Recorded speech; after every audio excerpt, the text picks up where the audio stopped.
Every empire swears its money is safe. Every government insists its promises will last forever. And every time, history proves them wrong. From the Byzantine solidus that once anchored world trade to the French assignat that turned to worthless paper, people have woken up to find their savings gone, their futures stolen, and the bedrock they stood on was nothing but sand. Collapse isn't an anomaly, it's the historical rule, and it follows a code. For centuries, historians have debated why Rome fell. They point to barbarian invasions, political corruption, moral decay, but those were just the symptoms. The disease, the underlying code that guaranteed its collapse was economic. It was a three-stage virus that attacked the empire's money, its military, and its people. Today, we are going to show you that code. We will lay the blueprint of Rome's financial decay directly over the blueprint of the modern United States. And we will show you, with hard data, that America is running the exact same program. This isn't a prediction, it's a pattern. Every great empire is built on trust. Trust in its laws, trust in its military, and most importantly, trust in its money. 1. The moment that trust evaporates, the foundation of the empire begins to crack. 1. For Rome, this process began with a simple, seductive, and ultimately fatal idea. What if we could create money out of thin air? The backbone of the early Roman economy was the denarius, a silver coin known and trusted across the ancient world for its purity. Originally, the silver used was nearly pure, weighing about 4.5 grams. For a time, a denarius was, quite simply, a denarius. It had intrinsic value. Its worth was tied directly to the precious metal it contained. But empires are expensive. Wars on distant frontiers, massive building projects, and a sprawling bureaucracy demand a constant flow of cash. Around 60 AD, Emperor Nero faced this exact problem. He wanted to fund ambitious projects, including his lavish golden house, but couldn't raise taxes without angering the public. So he found a clever solution.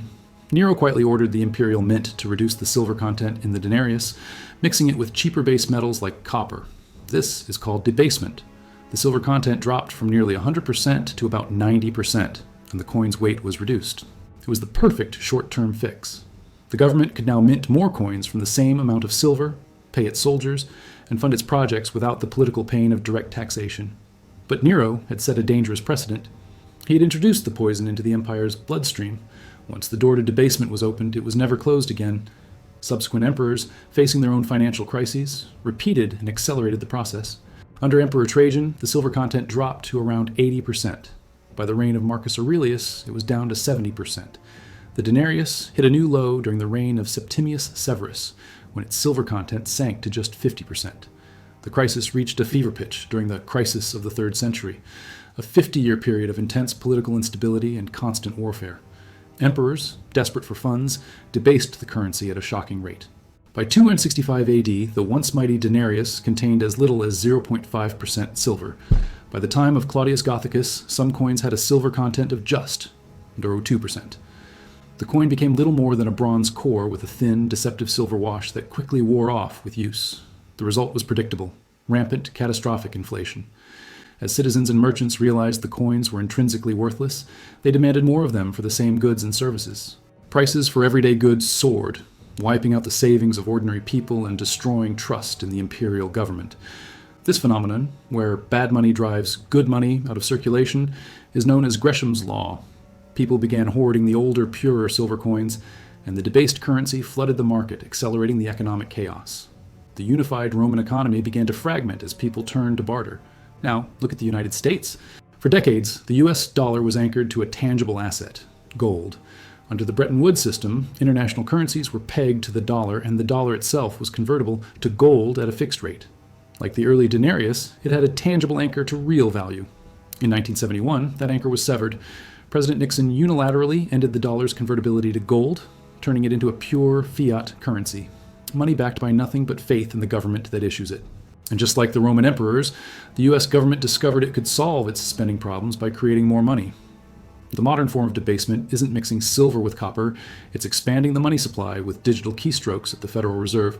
The effect, however, is identical. Look at the M2 money supply, a broad measure of the total dollars in the economy. For decades, it grew at a steady, predictable rate. But in recent years, that line has gone vertical. As of August 2025, the US M2 money supply stands at over $22 trillion. This represents a year-over-year increase of 4.77%.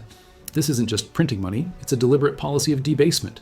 Every new dollar created dilutes the value of all existing dollars.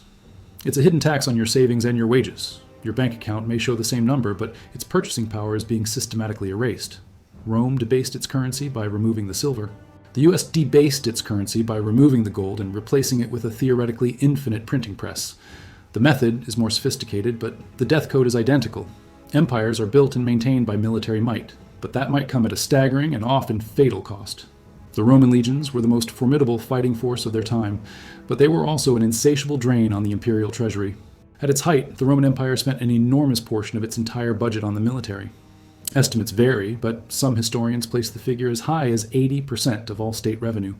This wasn't just for paying soldiers' salaries. It was for building forts, supplying legions on distant frontiers, constructing roads for troop movements, and fighting endless wars to hold the empire's vast borders against constant threats from Germanic tribes and other groups. This created a fatal feedback loop. The Roman economy was pre-industrial, with at least 80% of its population working in agriculture. To pay for its massive army, Rome needed to extract more wealth from its provinces through heavy taxation, which fell disproportionately on these agricultural producers. When tax revenue inevitably fell short, emperors turned to the easy fix, currency debasement. This debasement, in turn, had a direct and disastrous effect on the military itself. As the coins they were paid with lost their value, the real wages of legionaries plummeted. This led to a collapse in morale, frequent mutinies, and a cycle of political instability where armies would prop up whichever general promised them better pay. Military overspending wasn't just a line item on a budget, it was the engine driving the empire's financial ruin. The very legions meant to protect the empire were bankrupting it from within. Now, look at the United States. In 2023, the United States spent $916 billion on defense. The budget for 2024 is even higher, approaching $1 trillion. This single figure is more than the military spending of the next 9 countries combined. The U.S. accounts for nearly 40% of all military expenditures on the entire planet. For every dollar China spends on its military, the U.S. spends nearly 3. Like Rome, this spending isn't just on soldiers. It's on a global network of hundreds of military bases, advanced and often over-budget weapon systems, and continuous military operations around the world. This immense financial burden is funded by 2 sources: taxes and debt. And the debt is on a scale that would be unimaginable to a Roman emperor. As of October 2025, the U.S. national debt has surpassed $38 trillion. To put that number in perspective, the debt is increasing at an average rate of $5.96 billion per day. The most critical metric is the debt to GDP ratio, which compares what a country owes to what its entire economy produces in a year. The U.S. debt to GDP ratio surpassed 100% in 2013 and now stands at over 125%. This means the United States owes significantly more money than its entire economy produces in a full year. Rome's relentless military campaigns stretched its finances to the breaking point, forcing it to debase its currency and tax its people into poverty. The United States is following the same path, funding a global military empire, not with sound money, but with a mountain of debt that grows by the second. The scale is different, the technology is different, but the code is the same. An empire that sacrifices its long-term economic health for short-term military dominance eventually loses both. When an empire's spending spirals out of control and its currency is debased, the government becomes desperate for revenue. In Rome, this led to the third and perhaps most fatal element of the death code: a predatory and deeply unequal tax system that systematically destroyed the middle class. In the early days of the Republic, taxes were modest, often a simple 1% to 3% property tax levied to fund wars. But as the empire expanded and its financial needs grew, the system became increasingly oppressive and corrupt. The Roman tax system was fundamentally regressive, meaning it placed a heavier burden on lower income groups. The wealthiest Roman elites, the senatorial class, who owned vast agricultural estates, used their political influence and outright bribery to avoid paying their share. They would delay payments for years, lobby for special exemptions, and persuade emperors to grant them tax holidays in exchange for political support. Eventually, the imperial administration simply stopped trying to collect from them altogether.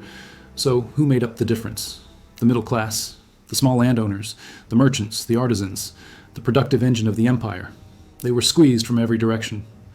As the government's need for revenue grew, taxes became so burdensome that many small farmers were forced to sell their land and become indentured servants or serfs on the estates of the very elites who were evading taxes.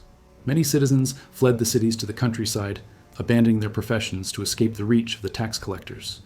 The Roman middle class was systematically destroyed, creating a vast chasm between a tiny, super-wealthy elite and an impoverished, dependent populace. Now, look at the United States. We are witnessing a similar, though more complex, hollowing out. According to the Federal Reserve, The top 1% of American households now hold 30.8% of the country's wealth. The bottom 50% of households, that's over 66 million families, own just 2.5% of the country as wealth. This disparity is staggering. The top 1% holds roughly $49 trillion, an amount 12 times greater than the entire bottom half combined. The top 10% of households collectively own nearly 2/3 of all wealth in the nation.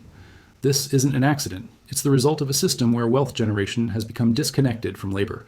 The bottom 50% of wealth owners have experienced virtually no net wealth growth since 1989. Their share of the nation's wealth has actually fallen in the last 30 years. This is because wealth today is primarily driven by the ownership of financial assets, like stocks. The top 10% of households own 81% of all stock market wealth. The bottom 50% own little to none. Just as in Rome, a system has emerged where the wealthiest can leverage complex financial structures and favorable tax policies to shield and grow their wealth. Meanwhile, the wage-earning middle class bears the brunt of the hidden tax of inflation, the modern debasement, which erodes their savings and purchasing power. The productive engine of the economy is being crushed under the weight of a system that disproportionately benefits a select few at the top. Rome's regressive tax system destroyed its middle class and created a proto-feudal society. The modern American economy, with its staggering and accelerating wealth inequality, is running a dangerously similar program. Currency debasement, unsustainable military spending funded by debt, a crushed middle class, and soaring inequality. These are not three separate issues. They are the interconnected components of a single repeating program, an economic death code that runs in the final stages of an overextended empire. Rome didn't fall because of a single bad emperor or a single lost battle. It collapsed under the weight of its own financial impossibilities. The government's need to fund its massive military led it to debase the currency. Currency debasement led to inflation, which destroyed the savings of the common people. To compensate, the state imposed crushing taxes that fell hardest on the productive middle class, while the elite insulated themselves. This destroyed the tax base, forcing the government to debase the currency even further in a vicious cycle. It is a doom loop, and the United States is in it. This is not a prophecy of a specific date or event. The pattern doesn't tell us when the system will break, only that systems built on these principles are inherently unstable and have, in the past, led to collapse. History is not a crystal ball, but it is a mirror, and the reflection it shows us today is chillingly familiar. The death code of Rome has been decoded. The question we must now ask is, are we willing to see that we are running the same program?